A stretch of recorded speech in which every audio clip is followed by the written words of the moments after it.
oh man, there's no water. Like, there's no water to like grow my lawn. There's no homes. There's a shortage of everything. And then we got this crazy, crazy, insane drought, worst we've seen for like 50 years. Is that affecting the prices of real estate? One shot, now the future is yours. Go! I'm turning dreams into reality. Yeah, it's one shot, now the future is yours. Go! Well, today we're talking about how this year's drought is affecting the price of real estate. And you know what? When I started researching this, I thought a drought doesn't affect real estate, but when a drought is this bad, news for you, it does. Drought, Kris Krohn, what are you talking about? Well, this comes from the Bureau of Reclamation. They say that as of 2021, 95% of the West is experiencing drought conditions, and over 28% is facing exceptional drought, according to the U.S. Drought Monitor. And you might be wondering, well, okay, so great, we're not raining a whole lot, there's no snow in the mountains. How would that affect real estate? Check this one out. Lake Powell, the second largest reservoir in the United States, has fallen to only 3,500 feet in elevation. This is leaving the crucial lake on the Colorado River at 33% of its normal capacity. That is the lowest that we've seen in half a century. Well, you like me might believe that, hey, when I turn on the spigot, water is supposed to come out. But in certain areas, when you have an extreme drought, guess what happens? They run out of water or they start rationing water, and then guess what happens? You start having brown lawns, and people start thinking, wait a second, is this like some weird version of like a natural disaster? And believe it or not, disasters do drive people out of certain markets and into other markets, because the last thing they want to live with is some fear that I'm going to have to ration my water. Like, huh? Newsflash, this is a natural disaster. Look at how it is affecting California, right? Macro market considerations means we're gonna look at things at a really big picture, and then at the end of this video, I wanna talk about what's happening to the individual homes and markets right now that you need to become aware of. It may be tempting to dismiss this crisis as just a Western or California problem, but the effects of the drought ripple into the rest of the country and the world. California, for example, this is America's little known agricultural breadbasket. Are you aware that 2/3 of our country's fruits, vegetables, and almost 100% of walnuts, pistachios, and other nuts literally come out of California? Well, they're literally facing the drought worse than most other states, and that's affecting our food supply. Man, California cannot get a break. I mean, between all of its political upheaval, and then you've got the pandemic and all the shutdowns that they keep experiencing, and then don't forget like the crazy like hike in taxes. I got buddies that are like fleeing out of California. And what's California gonna do? They're nearly bankrupt. They're like going after people and penalizing them and saying, we're gonna charge you money if you try to leave this state that you technically don't have to live in, but we're going to tax you more. And now you've got the drought. Well, listen, any business, including farms that are affected by that in California, they're gonna have to seek greener pastures somewhere else. They're literally gonna have to look at relocating.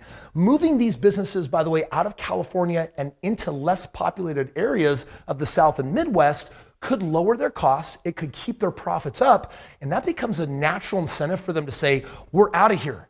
And now it's not just a California or a Western states thing. This starts affecting the Eastern Seaboard, and I'm going to show you 4 markets in particular that are currently being impacted by this.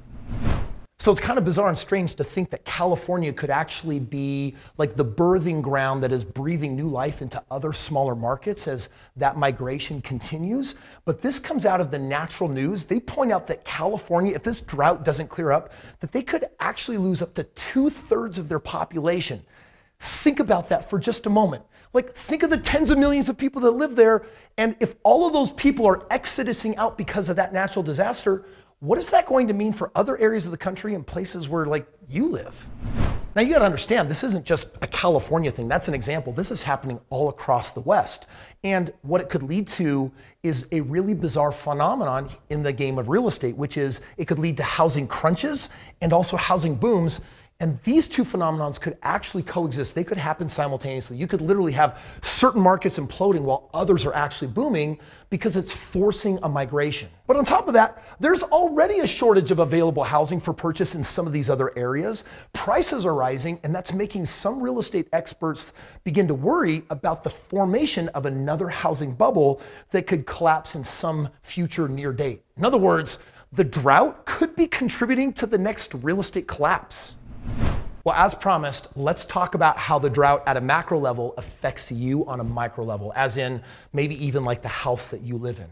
Droughts, they cause problems with foundations, as in like cracks. And by the way, I'll never forget this one time as an early young real estate investor. I'd found this really beautiful house and it was $150,000 below market. I'm like, oh my gosh, like I got to get this house. I got it under contract and I sent an inspector out, and you know what he found?